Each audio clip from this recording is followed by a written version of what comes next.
Okay, today what we're gonna do is I'm gonna give some additional notes about Drag Her, lots of exclamation points, okay, because some other things have solidified in between the last video and this video. And then the main topic of today's video though is the companion film to the 9 Drag Her movies. The companion film does not follow the Drag Her naming convention, and potentially the word drag will only show up in the first trilogy of films, which I have those and the companion film are completely materialized in my mind.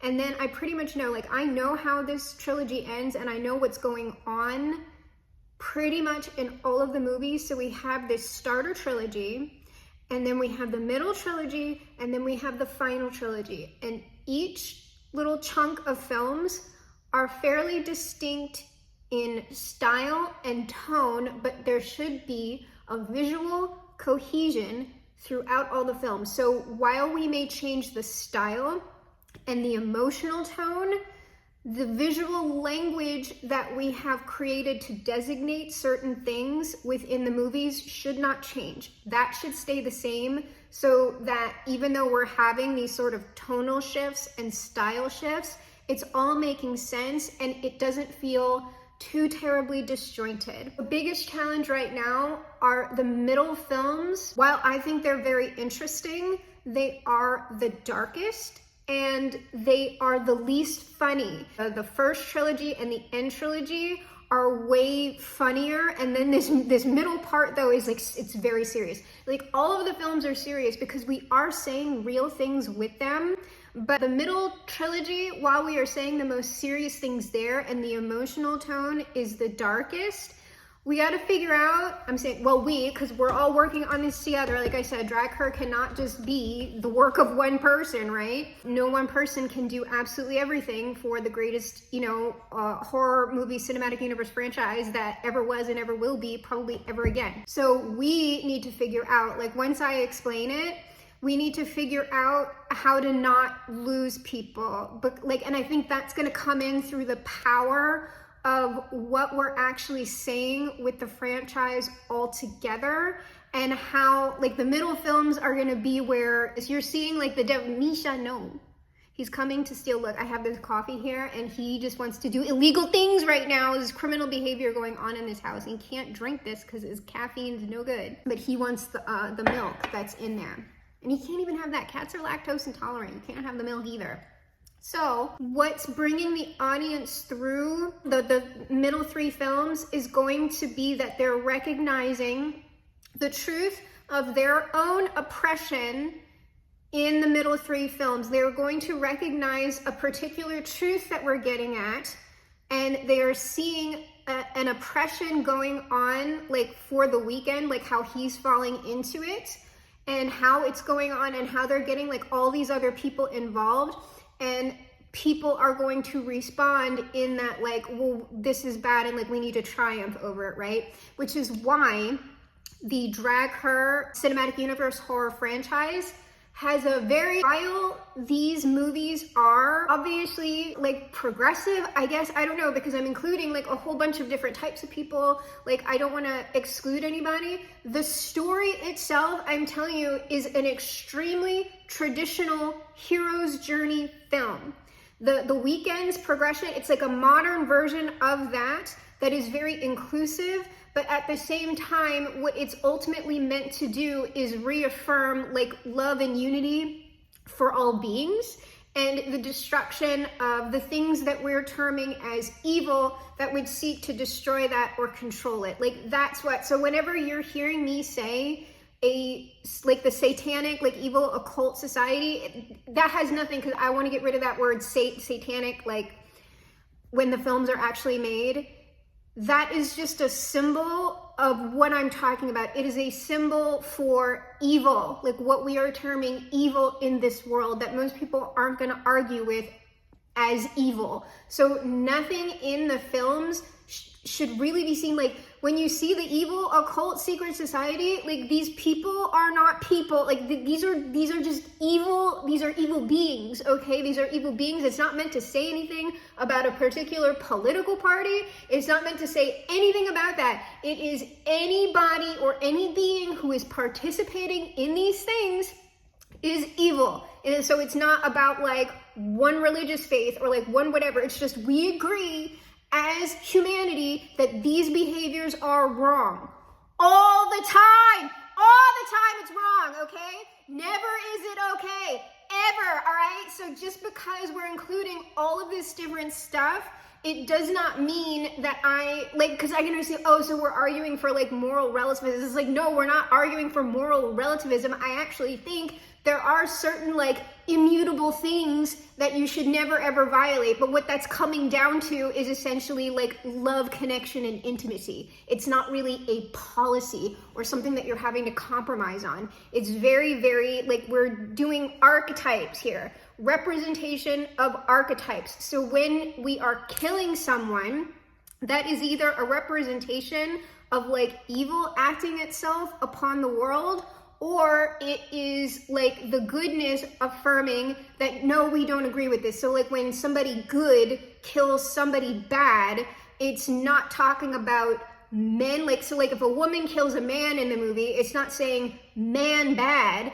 The man should be an archetype, a symbol of certain behaviors that we no longer accept as people, and that we are through the film exercising from society, okay, for as long as we possibly can, because you never do that forever, okay? So I'm going off, but like, so let me get to these notes, all right? Let me get to these notes about the first Drag Her film, okay? So we already have established that The Weeknd has this love interest who is a waitress. What is going on in the first film, something that's going on between these two, is that obviously The Weeknd is performing at this club. And while he's there, he is working on his material. He is working on his demo tape, and the concept album that The Weeknd first releases as the character from the movie is going to be this demo. It will include original songs by The Weeknd, but it is also going to include at least 2 covers for the first film, okay? And I'm gonna get to that. So the exchange that is going on between The Weeknd and his true love interest in the first movie, because she is the only one who truly appreciates his art and his music, is she is helping him make this music. Like, she's giving him notes, right? He's giving her these cassette tapes that have versions of the songs on it, and she's giving him feedback. And one song in particular that he will play that's what he's singing during the final bloodbath sequence in the first film. That's kind of the song that he's most concerned about and is workshopping with her in the first movie. And he is concerned about the song because he believes that for the type of sound and the type of person that he is, that it's too dark. He's worried about it being too dark. And she's kind of listening to it and encouraging him. And it's like, no, I actually think that this is making the song more interesting. Because while these songs are good and I like to listen to them, this other song, because it includes these darker themes, actually makes me more intrigued. It makes me wonder about you, or like what you're thinking and things like that. It's more listenable because of this little bit of edge to it. Right, we're setting things up. And so that's what's going on between them. And Brad Dourif, his character, if you remember, he is one of the evil satanic society people. However, he will be the only occult member who is good. Brad Dourif's character has been through this long process of kind of slowly defecting from the occult secret society. He's just sick of it. He hates what they're doing to the world, and he doesn't want to be a part of it anymore, but he also doesn't know how to stop it. So he is in a state of hopelessness. And the thing with Brad Dourif's character is he has a platonic rapport with The Weeknd's love interest, because what he is recognizing in her and also in The Weeknd is this sort of like inner child sort of thing. Like the Weeknd and his love interest in the first movies, while they are adults, should be kind of coded as children. the way that they're dressing and the way that they're speaking to each other is kind of naive and innocent in comparison to what's going on in the rest of the world. And so Brad Dourif's character develops this kind of platonic rapport with the Weeknd's love interest because he's like, oh, this is a good person.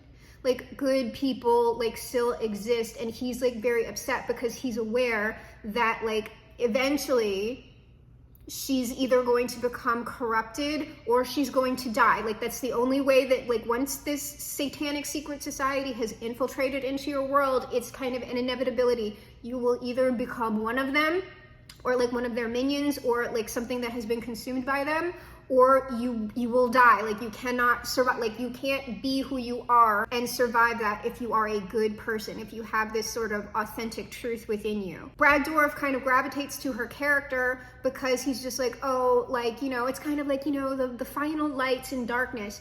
And through him interacting with her, because he goes into this bar, like, first of all, he will be just like the members of the Satanic Secret Society always have people in all of the organizations that they're running, even these kind of low-level organizations. And the people who are like working there, like the drag queens and everything else, like won't know like what's going on. They're just aware that like somebody's funding this, and they're not going to ask questions because it's a gig, baby, okay? Brad Dourif happens to be the person or one of the people who is the main secret society member who's keeping tabs on this particular like club and everything else. And so the only reason why he is regularly in the bar is it's an excuse to talk to this girl because he genuinely like likes her, like they, you know, have a connection and it's platonic. And so through her, he ends up hearing the Weeknd's music. The Weeknd's real music, like the proto version of it, because the Weeknd is not yet doing the ultimate expression of his art at this point, right? And so Brad Dourif is able to hear the Weeknd's music, and he can hear like the genuine thing that nobody else can hear. Okay, that's going to be like a big reveal later on for why there's actually a reason why, a canon reason why no one can appreciate the Weeknd's music, even though it's literally the Weeknd, okay? There is a reason why. But Brad Dourif can hear it, okay? And he's just like, oh. And so Brad Dourif's little wheels start turning, all right? And he's like, with the Weeknd, potentially we can destroy the super evil satanic secret society, but it's going to be a very dicey thing, all right? And so he's thinking that, like, he's not saying it, but he's kind of wondering, right? He hears the Weeknd, like in the opening scene, right? Like when the Weeknd's just singing his song and everyone's like, yeah, that sucks. Brad Dourif doesn't think it sucks, but he's not saying anything about it at that point. He will eventually see the Weeknd's love interest with one of the cassette tapes, and he asks him, he's like, hey, what is that? And it's like, oh, it's my friend's, you know, demo tape. You know, I, you know, tell him what I think about it, and I think he's really amazing, like, blah, blah, blah. And Brad Dourif is like, oh, really? Like, I cut, like, it's that guy who plays here sometimes. She's like, yeah, it's him. And he's like, I think he sounds really good too. Could you make me a copy of that? Can I have that tape? Can you make me a copy? And so he is going to end up with a copy of the Weeknd's demo.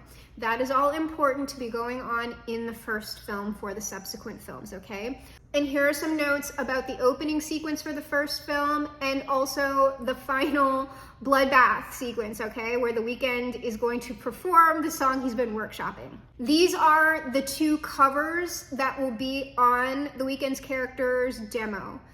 The opening credit sequence, like when we have the knife like stabbing through the drag her, ripping through, and we're going into the first girl death sequence. The song that the Weeknd is singing is a cover of Blood on the Dance Floor by Michael Jackson. And the Michael Jackson covers, okay, should be fairly faithful covers, but they should have the Weeknd's riz on them. They are modernized in the Weeknd's like style, how he tends to do, or how he tends to direct or curate his production, but not too many changes to, you know, the mic. Like, you should most definitely like still recognize, it just sounds very rizzy. It sounds very Weeknd rizzy, all right? So we are making some changes, but it's a pretty faithful cover. So Blood on the Dance Floor is the first song that The Weeknd sings that everybody thinks is shitty. So you gotta know there's something wrong with this world if The Weeknd doing Michael Jackson people think is shitty, okay? Like, there's no fucking way, all right?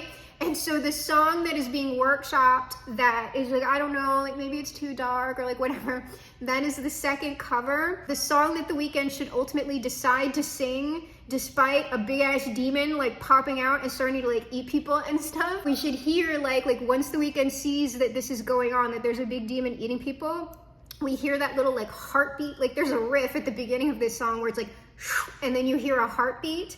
And we should have this kind of close-up of The Weeknd's face, like making the decision, like, do I run or do I sing? And when he decides to sing, it becomes immediately, like if you don't recognize the riff, you are absolutely going to recognize the song immediately, because The Weeknd is doing a Weeknd Riz cover of Smooth Criminal by Michael Jackson, okay? He's doing Smooth Criminal. During the ending sequence, the final bloodbath sequence is all like, and it can be like extended, right? But we should absolutely know like that it's Smooth Criminal by Michael Jackson. That is the song that they've been workshopping together, all right? Oh, and the cat, the sacrificial cat is an orange cat. It's an orange boy, and his name is Oscar. This is Oscar the cat. And the voice actor who will be doing Oscar's meows, okay, is Doug Jones. And this is very important, like it has to be Doug Jones because for reasons that will be made clear in the final trilogy. Like that's not gonna become super relevant until the final trilogy. But it should be Doug Jones at the start doing the voice of the cat, Oscar the cat. The only other notes that I have about the first film, but it also applies to the companion film, is for this first trilogy, the way The Weeknd should look, because they can do stuff with like hair pieces and things like that, but The Weeknd typically has his natural hair in a more longer organic style, which obviously I like because I like The Weeknd style, but that should not happen until the second trilogy. In the first trilogy, I've already described to you that he's like way more wholesome than he is. So I would want him to have like tighter styling on his hair. His style is like kind of way more, like I said, I've already referenced Lionel Richie, but Lionel Richie had this kind of like look as well, even though he had longer, curlier hair. It's like a combination of Lionel Richie's style mixed with Carlton from The Fresh Prince of Bel-Air. But like Carlton, like whenever I picture Carlton, like he's always wearing like darker colors. Like I always am seeing him in my mind in like a darker sweater, and I don't really want The Weeknd in dark colors in this first trilogy. So it's that very like jeans, sneakers, like high top sneakers with like kind of the like light, like pastel kind of like geometry sweater, like you know what I'm talking about, those kind of like very wholesome sweaters that people would wear like back in the day. And I don't know about jewelry, like I'm not super against it, but I don't know that he should be wearing any jewelry.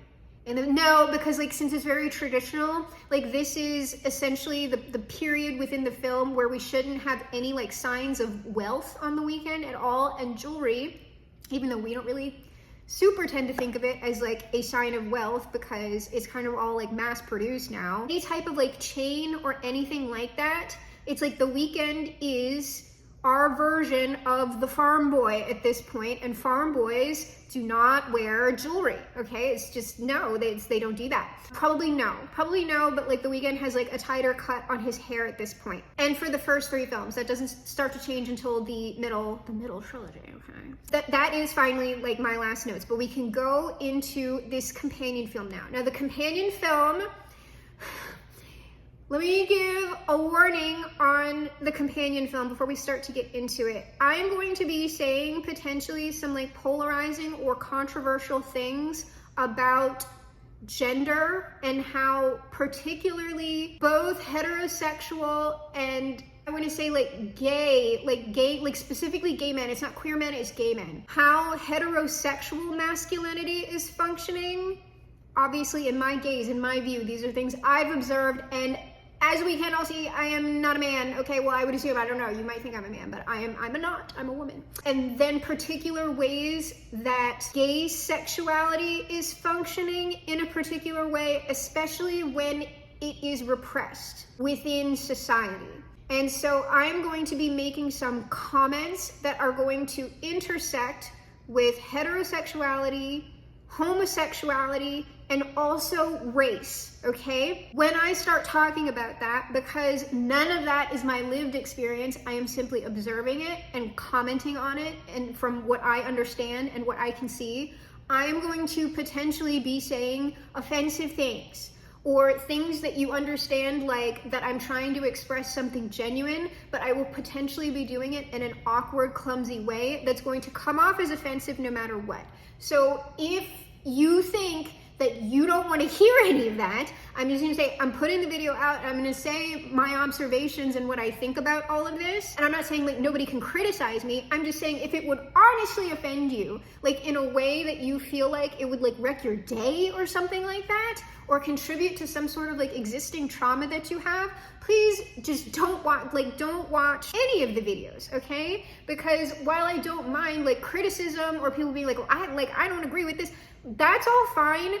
But if like you really are deeply feeling that something that I'm doing or saying is injuring you or harming you, please stop. Like just block. Like don't listen to it, and maybe never listen to it. Also, this is coming way late, like in the video, but I feel like maybe you should have caught on by now. If this is the first video that you're seeing of this particular series, I think we're at video 3 right now, and this is a companion film that I'm talking about for 9 other films, of which we've only really discussed 1 so far.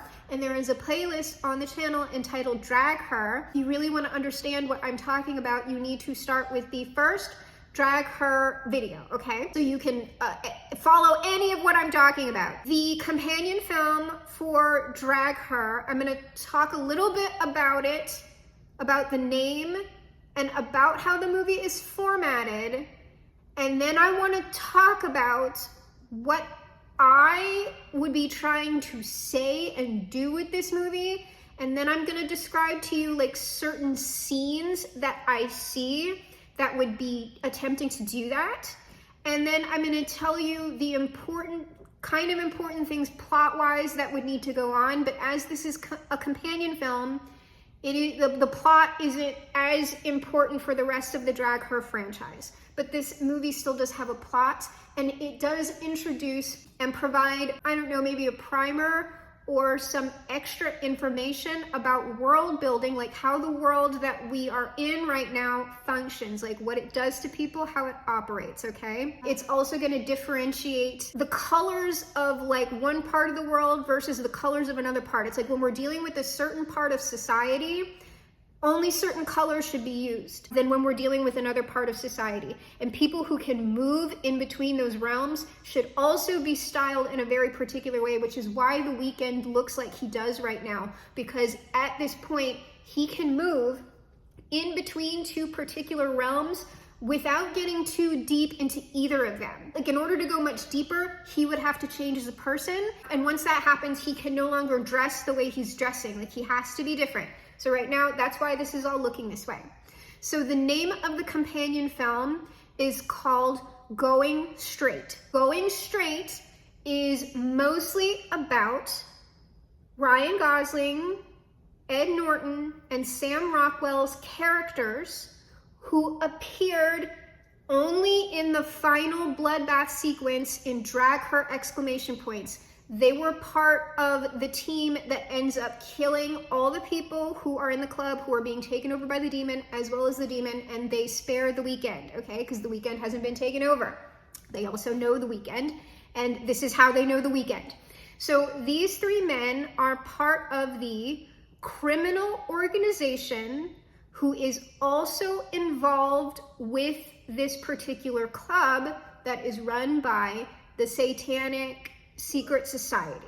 Something that is important to understand about the cinematic universe of Drag Her, lots of exclamation points, is that pretty much all corporations, like large corporations, large religious organizations, not faith, religious organizations, and political systems, no matter what they are evil, okay? They are all at their, like, at the very highest levels being run. They have been infiltrated by and are currently being run by the super satanic secret society. All criminal organizations are good. So the people who are at the top of the criminal organizations, is like mafia, whatever, they know about the satanic secret society, okay? Like if we were in the world of They Live, these would be the people who made the sunglasses to allow everyone to see. The criminal organization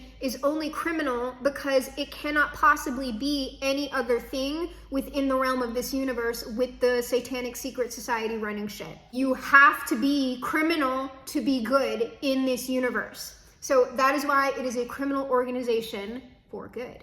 The criminals don't really know, like they don't know what the ultimate agenda is. That's only going on like at the topmost level. Some of them will like figure it out. Like these men who are kind of lower level criminals in this film find out that like they don't know the scope, okay? Like they don't know the scope, but they at least understand that there's some sort of like demonic shit going on, right? That's what they figure out throughout the course of Going Straight. That's what their function is. The format of Going Straight is very much like From Dusk Till Dawn. So we're having a fairly standard criminal activity movie, which then makes a hard jump into supernatural horror, shoot 'em up, like gore. That's the format of the film. And there are also gonna be like, because I'm gonna keep referencing it, there are also going to be elements, like since this story is going on kind of in one like closed like bunker, you're gonna notice like the thing kind of stuff, because the creature is sort of like, or one of the creatures, because we have to have either the same creature or a version of it being seen. Like these men have to realize like, oh, there's something going on here. Obviously, look at that creature, and there's one over there too. So we have to work that out in some sort of way. So that is what is happening throughout the film.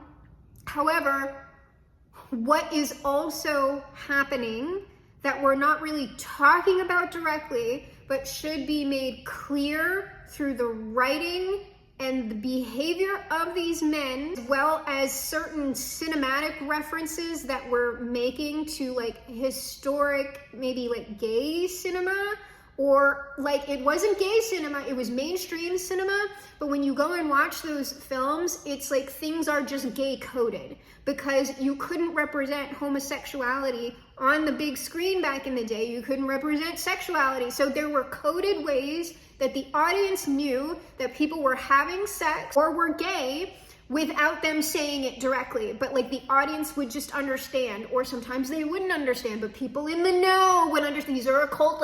These are occulted films, okay? You have to understand what they're saying to understand what they're saying, right? We're talking about these sort of big topics within like a cinematic way, okay? And through the writing. The writing's going to be serious, but also there are going to be tongue-in-cheek references made to the word specifically going straight.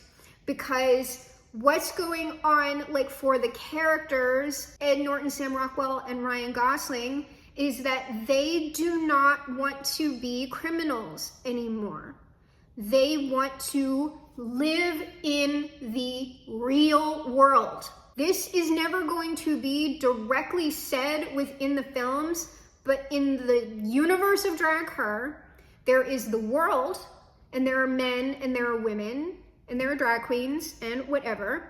And then there is the real world. In the real world, there are only real women and real men. That's it. Real world, real women, real men. In order for these men who are in the film to go straight and enter the real world, they have to become real men, okay? And so we would be discussing visually, and I guess like somehow coded within the language, like within the dialogue and whatever, what is a real man? What is a real man? And that is why The Weeknd is here, because The Weeknd at this point within the franchise, even though this is a companion film, even though he is an adult man, he is coded as a child, a boy. He is not a real man, not because he's not straight or heterosexual or an adult, but he is not currently performing the duties and roles and whatever of a real man, okay? And there is only one way to be a real man. And so that is being discussed throughout the entirety of the film, what it takes to be a real man. So The Weeknd is kind of observing this and participating throughout the discussions. However, while The Weeknd, throughout the context of the entire film, he is a cisgendered, heterosexual man. Okay, that's who he is. He's not going to change. Like, he is now, and he is going to be at the end of the movie, okay? However, the other three main character men, Ryan Gosling, Ed Norton, and Sam Rockwell, these are cis men who are homosexual. However, they are repressing it. These three men are aware that they are gay. They never directly acknowledge it with each other. There are no direct statements made to say this is so. And they never, like, these men who are gay would never have had homosexual sex at all. Like, but they know that they are, but they're never going to say that they are, okay? They are going to be performing a version of very, very fetishized heterosexual male man behavior in the film that is also heavily fetishized by actual heterosexual men, like in real life, outside of the film, in real life. There are certain things that appear in cinema designed to be consumed largely. The target market is going to be cisgendered heterosexual men. There are certain things that the men in those films are doing that are essentially fetish behaviors, fetish roles, like down to the way that they're eating things and like how they're talking and how they're moving.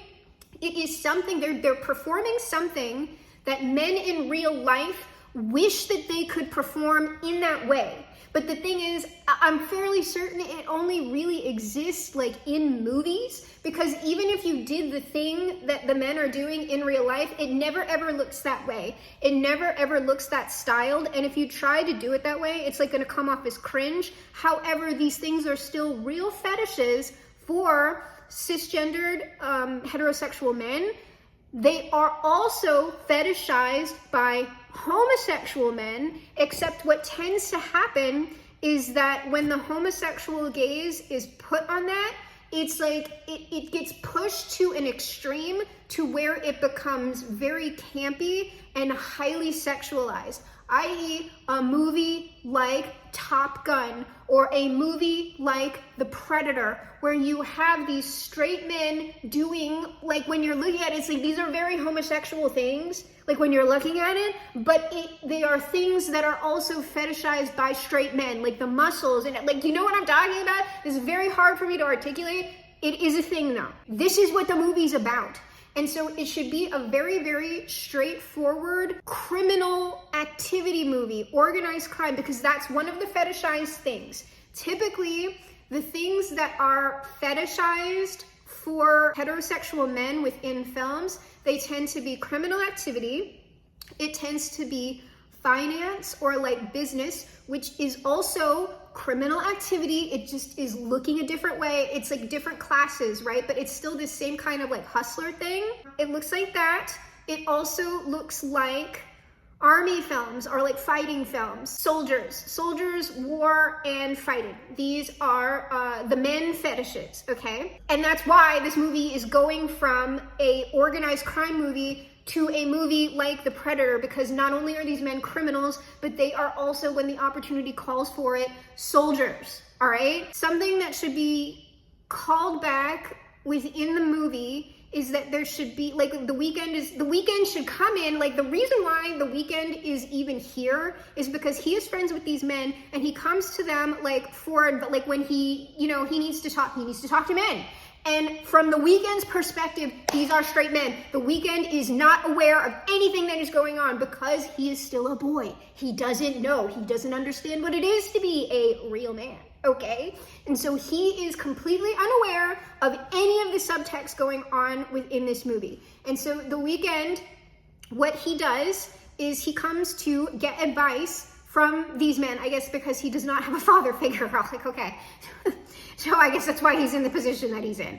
So he goes and talks to these men and gets advice from them, and who he's talking about is like the girls who want nothing to do with him. They don't like his music and they think he's dumb, and everyone's like, oh, he's so stupid little child, like who cares about you? And so this is going to be like the men in the movie, the three men who I'm talking about, played by who I'm talking about, do give him real advice, but there should be like kind of a callback, like a joke, to where they kind of teasingly, like they mock The Weeknd and say, oh, like a real man would never have those problems. A real man would never da-da-da. And so we start then discussing what a real man is in real life, in our real lives, and also in the context of the real world and becoming a real man within the cinematic universe of the film. That's going on. And then like The Weeknd, I guess, maybe I should join the criminal organization if I or maybe I should, give up being an artist or whatever. And the men in the film, when The Weeknd like tries to like join up with them, like maybe start like living a life of crime or whatever, they like know The Weeknd because they're doing like real criminal activity. Like they're like selling drugs and like things like this. I'm gonna explain how the criminal organization participates in the realm of sex work, because they do, but that's not going to be discussed until the second actual Drag Her movie. So they engage with all of these criminal things, and when The Weeknd tries to associate himself, like, well, maybe I should join the criminal organization, the men will dissuade him and they go, no, like not even we want to do this. Why? Because we're going straight. We're going straight. So going straight is a comment on leaving one realm of criminal activity and moving into a completely other realm of criminal activity that is sanctioned criminal activity because it's within the realm of like corporations and politics. You see what I mean? So, but it like, you know what I mean? In order for someone to do this, you can't, like, you have to become a real man, which is essentially you can't be gay.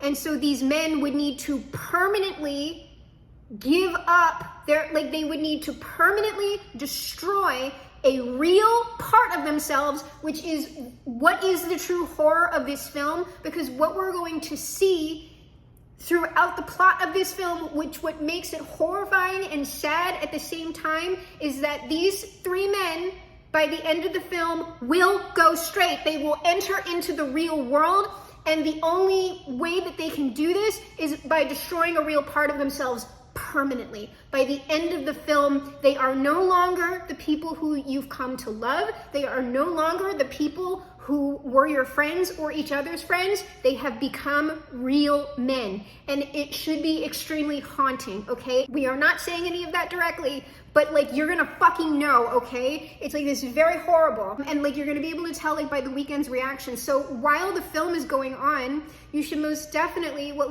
we're doing is creating like a real camaraderie between all of these people. Like these are all men who are, no matter what their sexual, I was gonna say sexual presentation, but the men who are gay are not performing gayness, and that's where like the drag part is coming in, okay?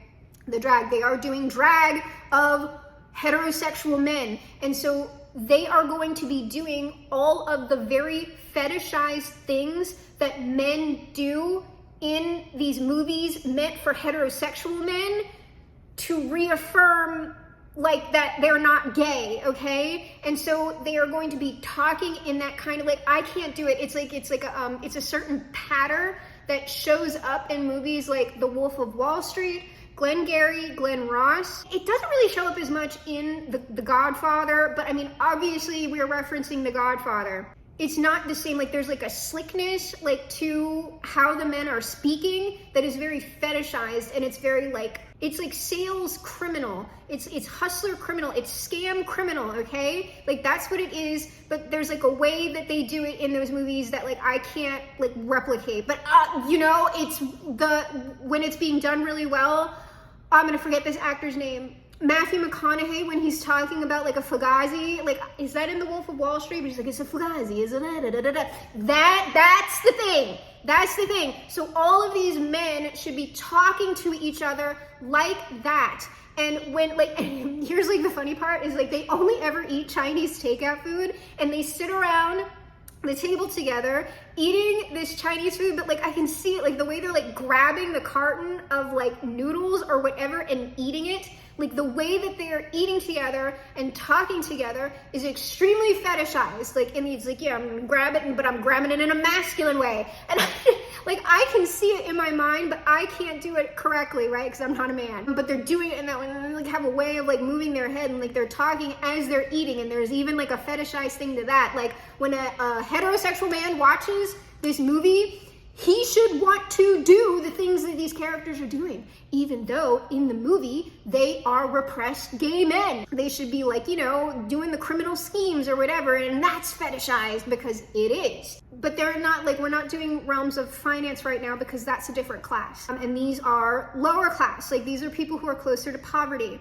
And so they should be wearing things like we're making, like, we're referencing a lot of different films, and we're still in the first like 3 trilogies, so you can bring a lot of different things together. So like they're always wearing like wife beaters and like trousers, like gray trousers with suspenders, but the suspenders are like always like off, right? Like you can see the suspenders, but they're not wearing the suspenders, and they're all wearing like old timey hats like all the time. And here's the thing, they should be wearing them all the time, like, even because these men, the 3 men in the film, okay, they never leave the complex. Like the complex where like the club and everything else is, and this criminal organization, this is their home, okay? All of these men live together, and so the way they sleep is like there's like a room that looks like a prison cell, right? Because it's also kind of referencing prison movies. And there are like 3 like bunks that are just like a shelf with a white mattress on it. I don't even think there are any sheets. I never see these men with sheets, but you know, that's very manly. When I see them having conversations in the bedroom,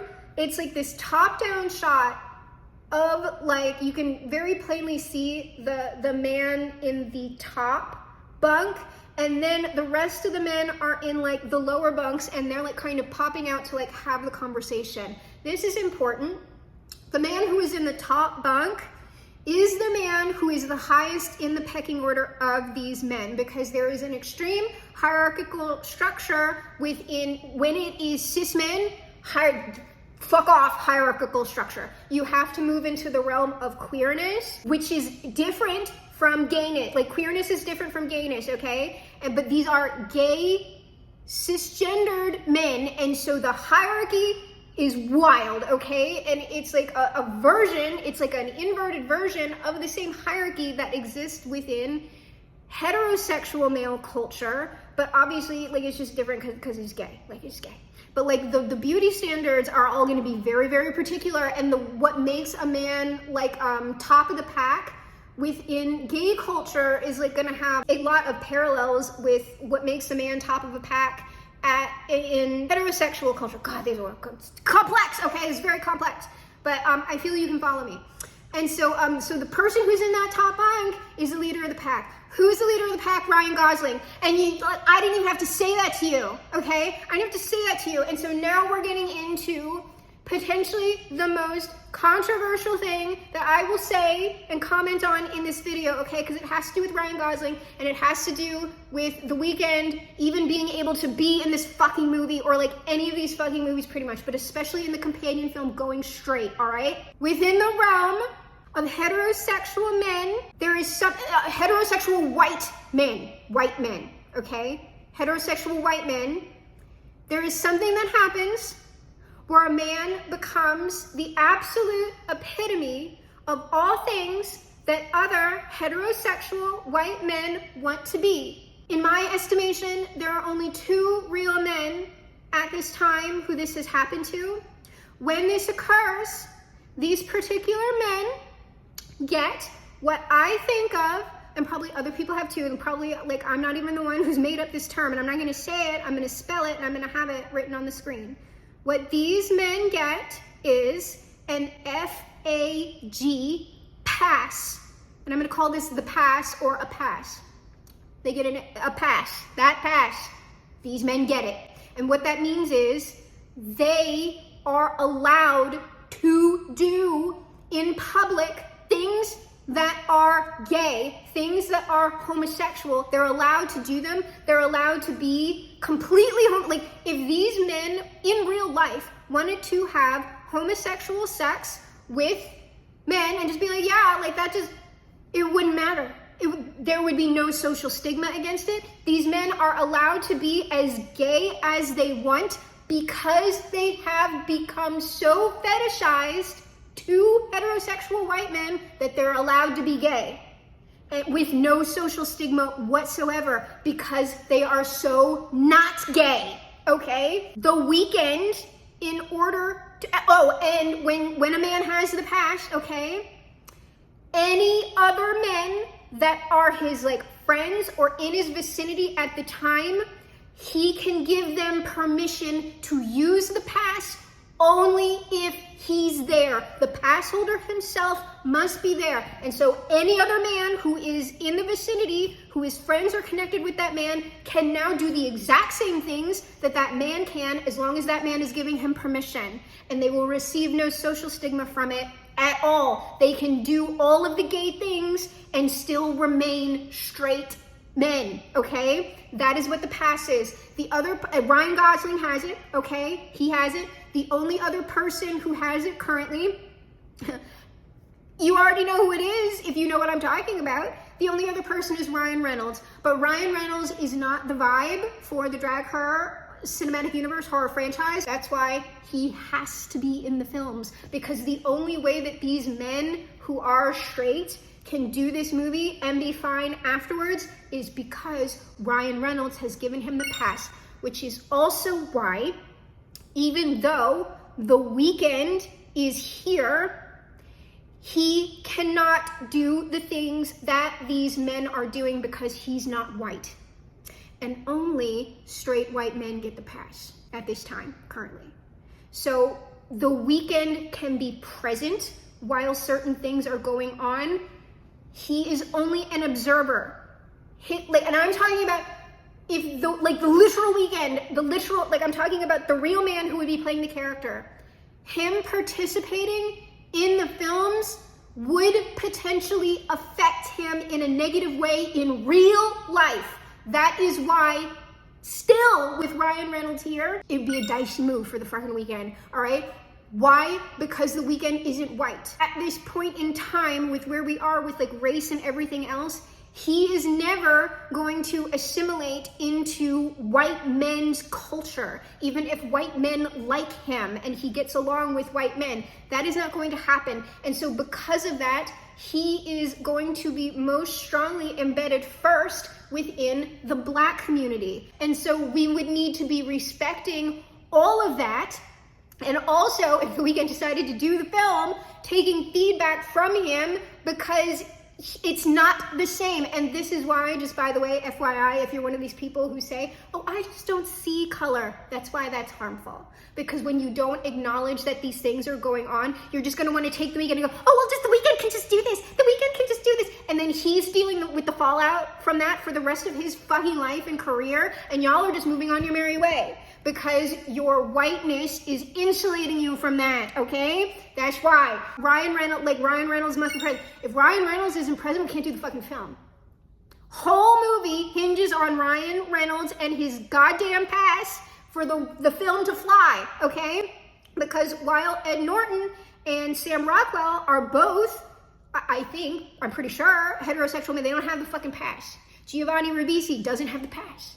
Only Ryan Reynolds and Ryan Gosling currently have the pass, and that's why they can do what they do, okay? So there's all of that.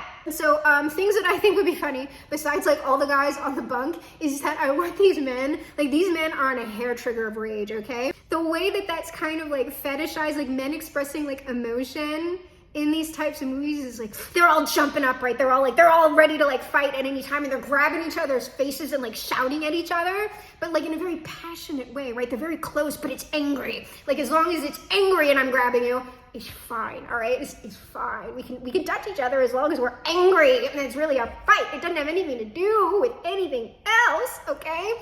And so all these men, it should be like a comedic thing that they'll be talking to each other and then they'll just be jumping up and like ready to fight. And if any of them is wearing like a jacket, and they're never wearing a jacket like with the dress, with the button-down shirt, they're just wearing a jacket over the wife beater, they jump up and they have to rip the jacket off like really dramatically, okay? So everybody's jumping up, ripping jackets off and like getting in each other's faces and like grabbing each other's faces and arguing like constantly, okay? Also, and this is gonna be important when we get to the real world with real men and real women, these men, even though they sell drugs, they do not do drugs.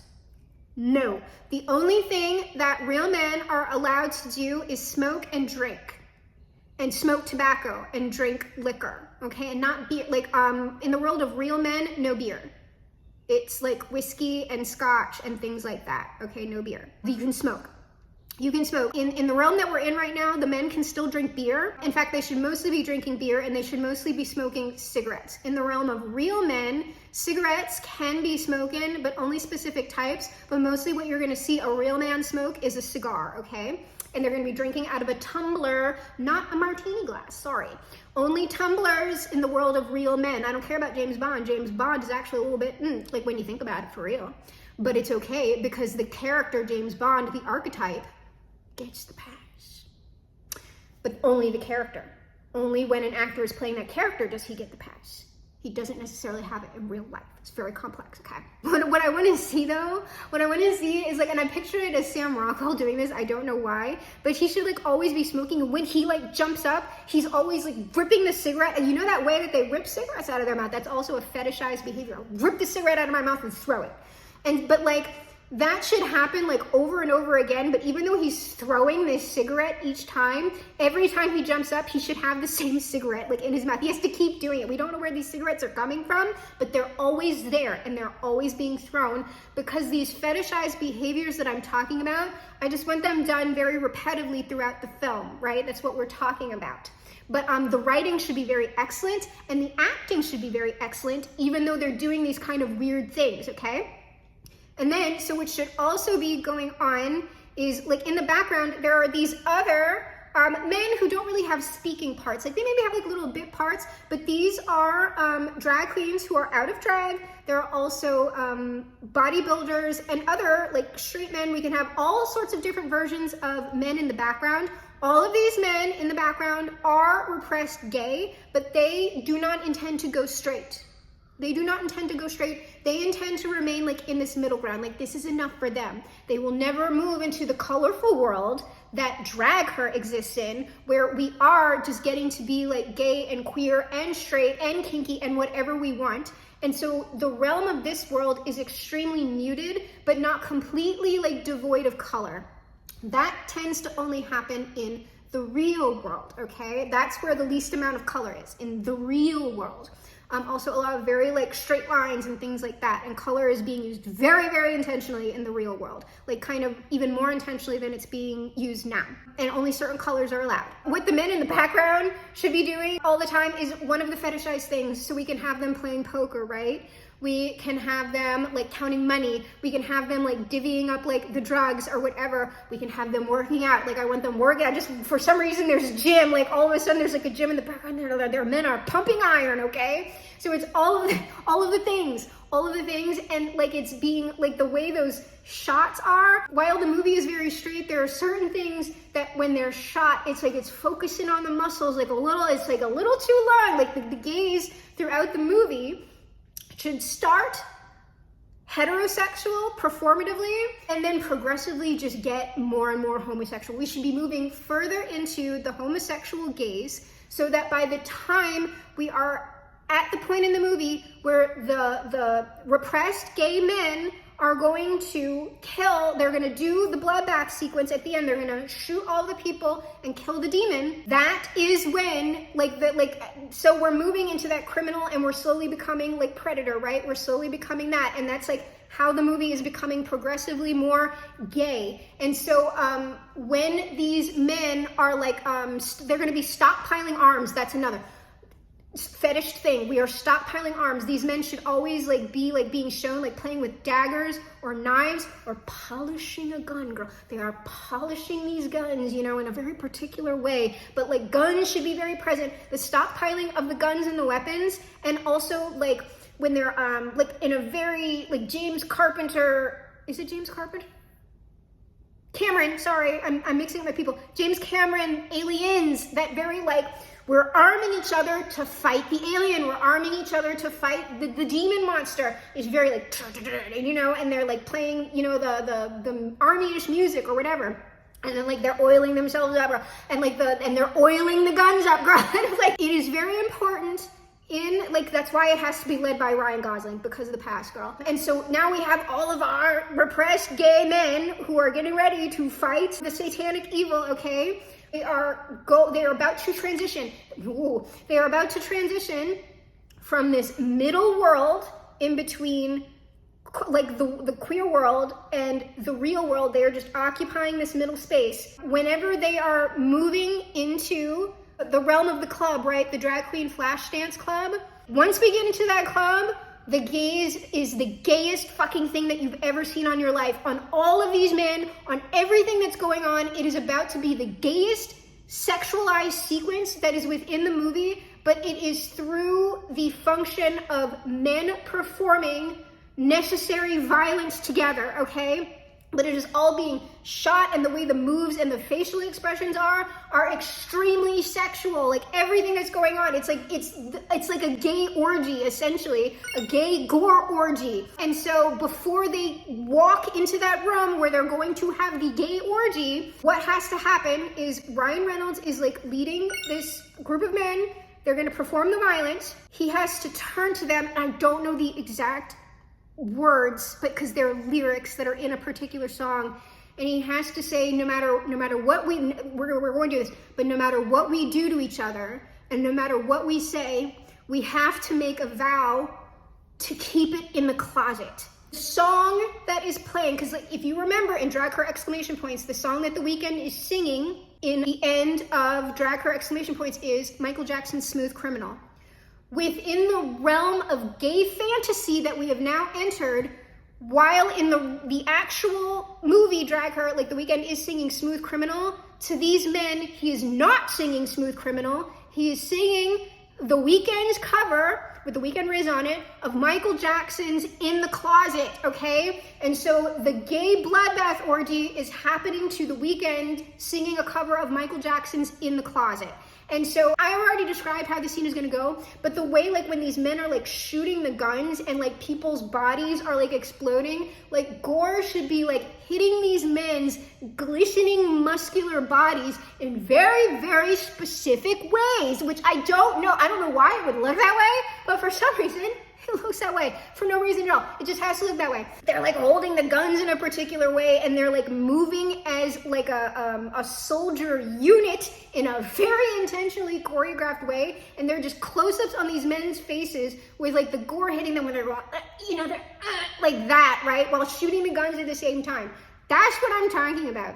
Once everybody is dead and the song is over, colors should return to like those muted colors that I'm talking about, because we have now destroyed, well, the queer world was already being destroyed like by the demon anyway, but it is now like officially destroyed. And once the leader men tell the week, like they're like, I guess you can remember they're doing that, you can go, we know you, like blah blah blah. The Weeknd gets to leave, okay? The Weeknd gets to leave, his love interest is already gone, and Brad Dourif is already gone as well. But like the Weeknd is gonna like start to go, but then like he wants to catch up with because these are his friends, right? Because there should be some sort of dialogue that happens, is like this is the last time that we're gonna talk to each other, okay? Because we're going straight, right? This particular gay orgy bloodbath sequence is like the last hurrah for these men. This is part of like the ritualistic behavior where they are now going to pass from the men that they really are into real men. And so when the Weeknd, so they should move back into criminal organization room where the Weeknd isn't, and like we're kind of following the Weeknd.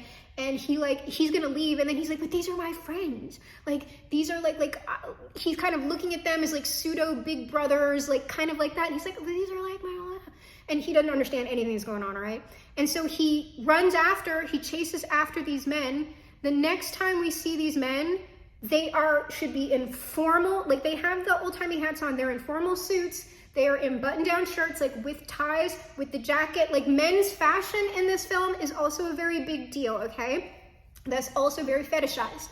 But so they should be the most dressed up and buttoned up that they have been. This should pretty much be black and white. We should pretty much be in grayscale or black and white. It's not a black and white movie. This is not shot in black and white, but it should be acted as though it is a black and white film. Like the shots should replicate those kinds of movies, but the movie is not shot in black and white. But this should look as close to black and white as a color picture can get without doing anything to it. Like don't do anything in post, girl, okay? When he sees like the people who he has come to know as close friends, they are now pod people, girl. And this is like the scary thing about the movie. They look like his friends. They are now real men, okay? What they do is they might have some kind of dialogue with The Weeknd so that we can hear their voices are different. It's almost like they're speaking off of a script. And they walk outside. The Weeknd cannot walk outside with them. They're going outside on the pavement. The Weeknd can only stay in the building and watch them kind of like horrified. Like he should very much like our emotions are on The Weeknd's face. Like he doesn't understand what's going on, but he understands very deeply that he's losing people that he cares about and that they're never coming back, okay? Ever. There will never be any more camaraderie together. There is no more platonic male affection at all. It's done. And so The Weeknd is standing there like kind of trying to argue with them a little bit. Ryan Gosling, Sam Rockwell, and Edward Norton are all in these very formal suits. They each have a black classic car, probably a Cadillac or something like that, waiting for them, idling outside. In the passenger seat of each of these cars is a cis woman. None of these women, because I've said like in the realm of Drag Her Cinematic Universe, you can have drag queens playing cis women. These should all be, they can be trans women, but they are trans, like there's a particular like look, all right? So even if a cis woman has a more masculine look, naturally, she can't be one of the women that's in these cars because it's not a real woman, okay? It's not a real woman. All the women who are in those cars are real women, and they're just designed to sit there and be quiet. That is the realm of the real woman, okay? Now that they are real men, they each get a real woman. And so they turn to each other, they shake each other's hands, they don't pat each other in the back. They shake each other's hands very robotically. They get into their cars and drive off. The Weeknd should just be like our last shot is like looking at The Weeknd and he's just standing there like vaguely horrified and confused. And then just the screen cuts to black. I'm not quite sure what the ending credit song should be. Usually I do know, I don't think I thought about this one all that much because the ones that I would kind of want to tend to put in this, oh no, I do know, I did figure it out. I am lying to you. It's a cover, it's another cover, it's not a Michael Jackson cover. The song that plays once we cut to black and the closing credits start is The Weeknd's haunting, sad cover of, I think it's the Eagles, correct me if I'm wrong. It is the Eagles' Hotel California. And that is the end of Going Straight, the Drag Her Cinematic Universe horror franchise's companion film.